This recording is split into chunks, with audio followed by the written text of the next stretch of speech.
38वें दोस्तों 38वें राष्ट्रीय खेल का उद्घाटन जो किस शहर में जो किया गया था, तो ये जो आपका गोवा के पणजी में किया गया था। उसके बाद है कि 39वें राष्ट्रीय खेलों की मेजबानी जो कौन सा राज्य करेगा, तो ये करेगा त्रिपुरा। ठीक है दोस्तों, उसके बाद है कि खेलो इंडिया पैरा गेम्स 2025 में जो 101 किलोग्राम भार वर्ग में पावर लिफ्टिंग में स्वर्ण पदक जो किसने जीता था, तो इसका राइट आंसर आपका सुधीर ने। उसके बाद दोस्तों भारतीय इतिहास से जो कुछ क्वेश्चन पूछे गए थे, तो वो था आपका कि बंगाल में गवर्नर जनरल का पद जो किस अधिनियम से जो सृजित हुआ था, तो इसका राइट आंसर आपका 1773 का रेगुलेटिंग एक्ट के द्वारा। उसके बाद है कि फिराजी आंदोलन जो किस क्षेत्र में हुआ था, तो ये हुआ था आपका बंगाल में। उसके बाद है कि राजा चेत सिंह ने जो किस विद्रोह का नेतृत्व जब बनारस में किया था, तो यह है 1781 का बनारस विद्रोह।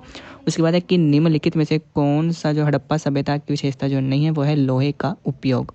उसके बाद दोस्तों आपका जो विज्ञान और प्रौद्योगिकी से कुछ क्वेश्चन पूछे गए थे, वो था कि इसरो का, ठीक है दोस्तों, क्वेश्चन पूछा कि इसरो के NGLV की फुल फॉर्म क्या है, तो इसका है नेक्स्ट जनरेशन लॉन्चिंग व्हीकल। निम्नलिखित में से कौन एक शास्त्रीय नृत्य है, तो भारत में जो कुल 8 शास्त्रीय नृत्य हैं जिन्हें संगीत नाटक अकादमी द्वारा मान्यता प्राप्त है, जैसे कि भरतनाट्यम जो कि आपका तमिलनाडु में किया जाता है, कथक जो कि आपका उत्तर प्रदेश में है, फिर है कथकली जो कि केरल में किया जाता है, फिर है कुचिपुड़ी जो कि आंध्र प्रदेश में किया जाता है, ओडिसी है जो कि उड़ीसा से संबंधित है, मणिपुरी जो कि मणिपुरी से है, सत्री जो कि असम से है, मोहिनीअट्टम जो कि केरल राज्य से संबंधित है।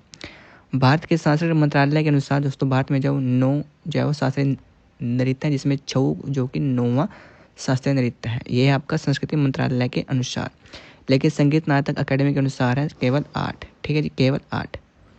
उसके बाद है कि तराइन के युद्ध में मोहम्मद गौरी के साथ कौन सा राजपूत शासक जो हारा था, या फिर क्वेश्चन ऐसे पूछा होगा कि तराइन के प्रथम युद्ध में जो किसकी हार हुई थी।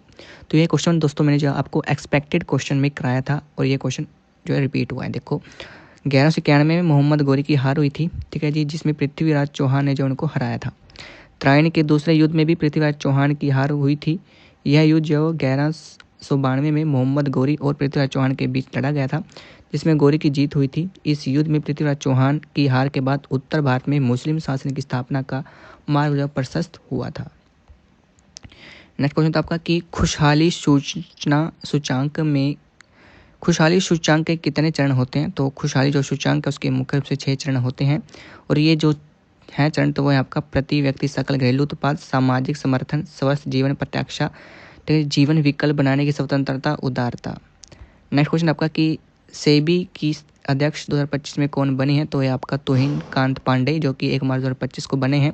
उससे पहले थी आपकी माधवी पुरी बूथ जो कि 1 मार्च 2022 से लेकर 28 फरवरी 2025 तक रही हैं।